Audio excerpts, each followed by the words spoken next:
GB classroom and music চ্যানেলের পক্ষ থেকে আরেকটি ক্লাস।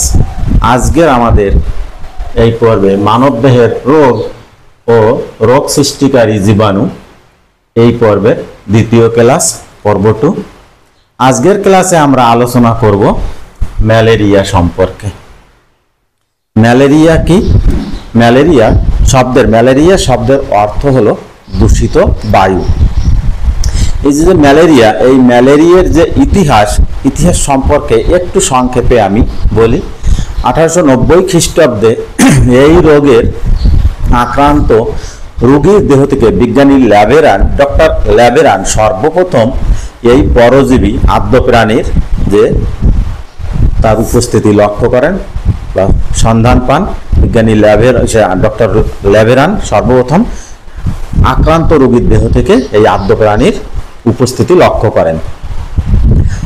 আফ্রিকা মহাদেশে উৎপত্তি এই যে আদ্য প্রাণী, এটি সর্বপ্রথম আফ্রিকা মহাদেশে এই রোগের উৎপত্তি ঘটে। বিজ্ঞানী স্যালি এবং মার্চিয়া ফাবা এই যে আদ্য প্রাণী, এই আদ্য প্রাণীকে সমস্ত পর্বে যত প্রকার আদ্য প্রাণী পেয়েছেন সমস্ত আদ্য প্রাণীকে প্লাজমোডিয়াম গণে অন্তর্ভুক্ত করেন। PLAS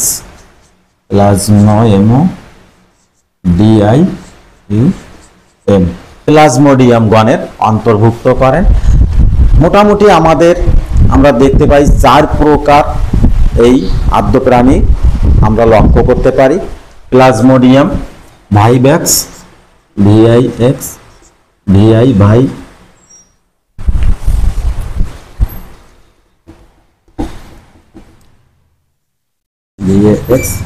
plasmodium vivax, ovale, plasmodium OVEL, plasmodium LE ovale, plasmodium ovale, plasmodium falciparum এবং প্লাজমোডিয়াম ম্যালেরি। 4 প্রকারের যে জীবাণু আমরা বা আদ্য প্রাণী আমরা লক্ষ্য করতে পারি। এই যে যত প্রকারের ম্যালেরিয়া সাধারণত মানব দেহে হয় এই 4 plasmodium vivax, plasmodium ovale, plasmodium falciparum এবং প্লাজমোডিয়াম ম্যালেরি 4 প্রকারের আদ্য প্রাণী থেকে আমাদের এই রোগ হয়ে থাকে। ম্যালেরিয়া যে সমস্ত প্রাণী আক্রান্ত হয় তাদের মধ্যে সাধারণত মানুষ, বন মানুষ, বানর, শিল্পাঞ্জি, বিভিন্ন প্রকারের পাখিদের মধ্যে চড়াই, ক্যানোবি হাঁস, মুরগি, এছাড়া বাদুড়, টিকটিকি, এই জাতীয় প্রাণীগুলি সাধারণত ম্যালেরিয়া রোগে আক্রান্ত হয়ে থাকে। ম্যালেরিয়া রোগে যে আক্রান্ত হয় মানুষ, বন মানুষ এবং বানর, এরা সাধারণত স্ত্রী অ্যানোফিলিস মশা দ্বারা ম্যালেরিয়া রোগে আক্রান্ত হয়ে থাকে এবং পাখিদের ক্ষেত্রে স্ত্রী কিউলেক্স মশা দ্বারা আক্রান্ত হয়ে থাকে। মানে স্ত্রী একটা জীবদেহ থেকে এই মানুষের ক্ষেত্রে স্ত্রী অ্যানোফিলিস মশা এই রোগ বহন করে এবং পাখিদের ক্ষেত্রে স্ত্রী কিউলেক্স মশা এই রোগ বহন করে থাকে। 4 প্রকারের যে জীবাণু আছে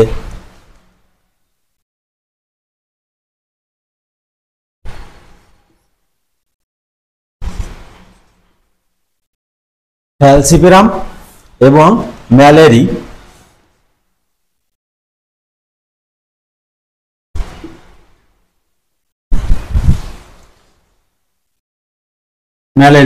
এই 4 প্রকারের যে জীবাণু, এই 4 প্রকারের জীবাণুর মধ্যে প্লাজমোডিয়াম ভাইভ্যাক্স, প্লাজমোডিয়াম ওভেল এবং প্লাজমোডিয়াম ম্যালেরিয়া, এই যে 4 প্রকারের জীবাণু, এই যে 4 প্রকারের ম্যালেরিয়া 3 প্রকার, প্লাজমোডিয়াম ভাইভ্যাক্স, প্লাজমোডিয়াম ওভেল এবং প্লাজমোডিয়াম ম্যালেরি, এদের দ্বারা বিনাইন প্রকৃতির জ্বর সৃষ্টি হয়। বিনাইন মানে আক্রমণের প্রকোপটা একটু কম, তাই এরা বিনাইন প্রকৃতির ম্যালেরিয়া সৃষ্টি করে থাকে।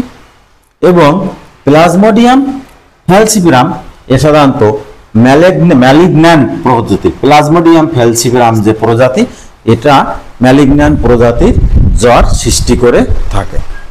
তাহলে ভাইভ্যাক্স, ওভেল, ম্যালেরি এরা বিনাইন প্রকৃতির জ্বর এবং ফ্যালসিফেরাম যেটা প্রজাতি, এটা সাধারণত ম্যালিগন্যান্ট প্রকৃতির জ্বর সৃষ্টি করে জ্বর সৃষ্টি করে থাকে। এবং plasmodium vivax ovale, plasmodium oval এবং প্লাজমোডিয়াম ফ্যালসিপারাম, এই যে তিনটি, এই তিনটি এরা সাধারণত টার্সিয়ান প্রকৃতির জ্বর সৃষ্টি করে থাকে। তার মানে 48 ঘন্টা অন্তর অন্তর, 48 ঘন্টা দুদিন পর তৃতীয় দিনে গিয়ে জ্বর তৈরি সৃষ্টি হয়। এবং প্লাজমোডিয়াম ম্যালেরি দ্বারা যে জ্বরটি সৃষ্টি করে এটা সাধারণত প্লাজমোডিয়াম ম্যালেরি দ্বারা যেটি এটা সাধারণত কোয়াটারনারি জ্বর সৃষ্টি করে থাকে। তার মানে তৃতীয় 3 দিন পর চতুর্থ দিন মানে 72 ঘন্টা অন্তর অন্তর জ্বর সৃষ্টি হয়। মোটামুটি এই ম্যালেরিয়া জীবাণুগুলো এইভাবে এটা আমরা লক্ষ্য করতে পারি। এবার এই ম্যালেরিয়া রোগের কিছু উপসর্গ আমরা দেখতে পাই, যেগুলো সাধারণত প্রথম ম্যালেরিয়া রোগে আক্রান্ত হলে সাধারণত খুব শীত করা মানে শীত অনুভব হয়, রোগী কাঁপতে থাকে। যখন এই রোগে আক্রান্ত হয় তখন রোগী ঠকঠক করে কাঁপতে থাকে। এই যে শীত অবস্থা, এই শীত অবস্থা 20 মিনিট থেকে 1 ঘন্টা স্থায়ী হয় ম্যালেরিয়া রোগের ক্ষেত্রে, রোগীর ক্ষেত্রে। এরপরে সাধারণত গরম লাগতে শুরু করে। এই যে গরম অনুভূতি এটা সাধারণত 1 ঘন্টা থেকে 4 ঘন্টা স্থায়ী হয়ে থাকে ম্যালেরিয়া রোগীর ক্ষেত্রে। এই 4 ঘন্টা পরে এরপরে রোগী ঘামতে থাকে, অর্থাৎ ঘাম দিয়ে জ্বর ঠিক হয়ে যায়, সেরে যায়, মানে ঘামতে থাকে। এই যে ঘর্ম অবস্থা এটা 2 থেকে 3 ঘন্টা স্থায়ী হয়। এই লক্ষণগুলো আমরা ম্যালেরিয়া রোগের ক্ষেত্রে লক্ষ্য করতে পারি। এছাড়াও রক্ত অল্পতা দেখা যায়। ম্যালেরিয়া রোগে যখন আক্রান্ত হয় তখন রোগীর সাধারণত লোহিত রক্ত কণিকা ফেটে যায়, লোহিত রক্ত কণিকা ধ্বংসপ্রাপ্ত হয়, তাই মারাত্মকভাবে রক্ত অল্পতা লক্ষণ প্রকাশ পায়। এই রোগে আক্রান্ত হওয়ার কয়েকবার জ্বর আসার সঙ্গে সঙ্গে পিলিহা সাধারণত বড় হয়ে যায়। জ্বর হওয়ার সঙ্গে সঙ্গে পিলিহার বৃদ্ধি ঘটে, কয়েকবার জ্বর হলেই এই ঘটনা ঘটতে থাকে। এছাড়া সাধারণত এই রোগ সাধারণত যকৃতকে আক্রমণ করে, তাই যকৃত বড় হয়ে যায়, যকৃত ক্ষত হয়, যকৃতে ক্ষতিগ্রস্ত হয়, যকৃত সাধারণত কালচে লাল বর্ণ ধারণ করে, যকৃতের বৃদ্ধিও হয়ে থাকে। এইভাবে আমরা এই রোগে এইভাবে মানব দেহকে ক্ষত সৃষ্টি করে থাকে।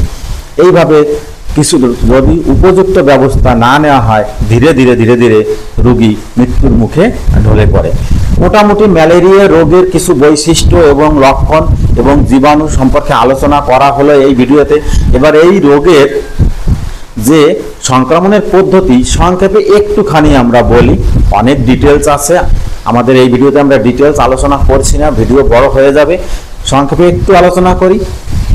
কোনো একজন মানুষ যখন ম্যালেরিয়া রোগে আক্রান্ত হয় তখন তার রক্তে এই আর্দ্রপ্রাণী সংখ্যা মারাত্মকভাবে বৃদ্ধি পায়। যখন ওই ব্যক্তি আক্রান্ত হয়, যখন জ্বর হতে থাকে, তখন ওই রোগীর রক্তে ম্যালেরিয়ার যে পরজীবী তার সংখ্যা মারাত্মকভাবে বৃদ্ধি পায় এবং রক্তে প্রচুর পরিমাণে পরজীবী থাকে। ওই অবস্থায় যদি যেহেতু মানুষের ক্ষেত্রে স্ত্রী অ্যানোফিলিস মশা ওই মানুষকে দংশন করে বা কামড়ায়, তখন ওই আক্রান্ত মানুষের রক্ত থেকে এই ম্যালেরিয়া পরজীবীর মশার লালা গ্রন্থিতে প্রবেশ করে, মশার মুখে প্রবেশ করে, মশার লালা গ্রন্থিতে অবস্থান করে। মশার লালা গ্রন্থিতে যখন অবস্থান করে ওই লালা গ্রন্থিতে ওরা সাধারণত বংশবৃদ্ধি শুরু করে। তার মানে মশার লালা গ্রন্থিতে মশার শরীরের মধ্যে ম্যালেরিয়া পরজীবী যৌন জনন দশা সম্পন্ন করে। স্ত্রী গ্যামেট, পুং গ্যামেট, জাইগোট বিভিন্নভাবে যৌন জনন দশা সম্পন্ন করে এবং প্রচুর পরিমাণে লালা গ্রন্থিতে ম্যালেরিয়া পরজীবীর সংখ্যা বৃদ্ধি পায়। এই ম্যালেরিয়া পরজীবীর সংখ্যা যখন বৃদ্ধি পায় ওই অবস্থাতে ওই মশাটি যদি আবার একজন সুস্থ ব্যক্তিকে কামড়ায় তখন মশা লালাগ্রন্থি থেকে ওই পরজীবী ওই সুস্থ ব্যক্তির শরীরে প্রবেশ করে। সুস্থ ব্যক্তির শরীরে প্রবেশ করে ওই ব্যক্তির যকৃতে ওই পরজীবী পৌঁছে যায় এবং সেখানে অযৌন জনন দশা সম্পন্ন করে এবং ধীরে ধীরে যেদিন মশা ওই ব্যক্তিকে কামড়ায় তার 14 থেকে 15 দিনের মাথায় ওই ব্যক্তি আবার ওই সুস্থ ব্যক্তি ম্যালেরিয়া রোগে আক্রান্ত হয়।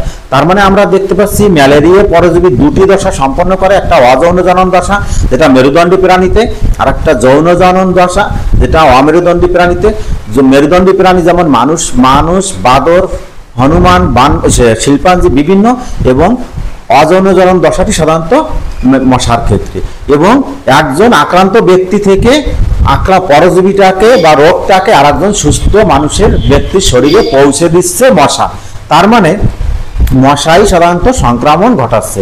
তাহলে এই রোগের হাত থেকে, অর্থাৎ ম্যালেরিয়া রোগের হাত থেকে, ম্যালেরিয়া পরজীবীর হাত থেকে যদি আমরা রক্ষা পেতে চাই, তাহলে একমাত্র মশার হাত থেকে রক্ষা করা, আমাদেরকে মশা নিয়ন্ত্রণে রাখা।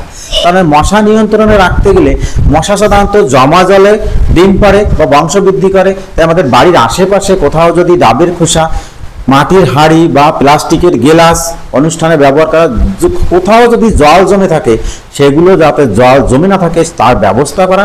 বাড়ির আশেপাশে চতুর্দিকে কীটনাশক স্প্রে করা, ব্লিচিং পাউডার স্প্রে করা, যাতে মশার লার্ভা বা ডিমগুলো নষ্ট হয়, মশা যাতে ডিম পাড়তে না পারে। এছাড়াও সমস্ত শিক্ষার্থীদের, সমস্ত জনগণের উদ্দেশ্যে আমার একটা কথাই বলার, দিনে অথবা রাত্রে আমরা যখনই ঘুমাই না কেন আমাদের মশারি টানিয়ে ঘুমাতে হবে এবং প্রয়োজনে মর্টিন ব্যবহার করতে হবে।